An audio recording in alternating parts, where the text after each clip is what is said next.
Comprehensive report. Now, more Jamaicans are being psychologically affected by curfews and no movement days as those COVID mitigation measures intensify. Calls to the National Mental Health Helpline have skyrocketed as more persons complain of feeling stressed by COVID.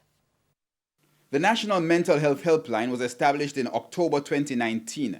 According to the Director of Mental Health and Substance Abuse at the Ministry of Health, Dr. Kevin Goldburn, calls to the service more than doubled to over 80 for the month in March 2020 when the first local case of COVID-19 was detected.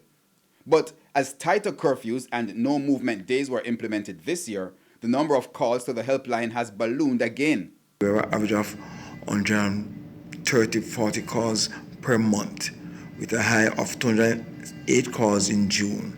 Last month we have 107 calls.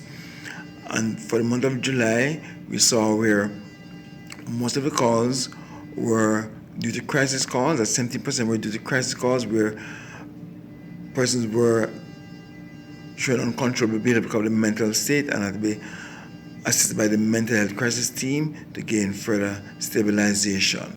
Dr. Goldburn says 10% of the calls were from St. James, 18% were from St. Catherine, while the majority, 30%, were from the corporate area. So we questioned the persons in St. Andrew about their stress levels. They say curfew hours, especially on a Friday, and long no-movement weekends are difficult. I feel stressed out because sometimes you want to go drink a little juice or whatever, so move your foot 2 times. You can't move your foot, you can't do nothing. You have to just stress.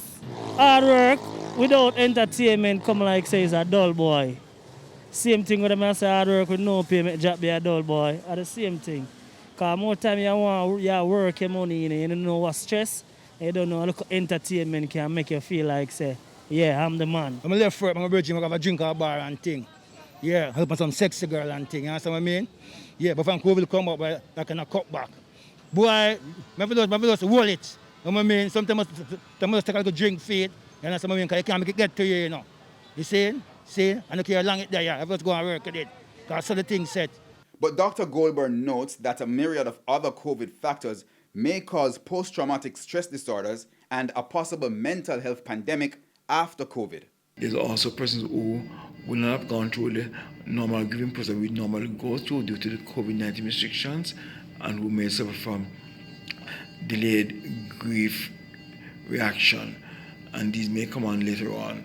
So some persons may actually react to their situations now, not now, but later on when they start to reflect and see the losses that they have suffered, losses of life, losses of livelihood, losses of opportunity, then they may become mentally unstable, becoming depressed or anxious. His mental health team is reminding persons to become more creative in entertaining at home.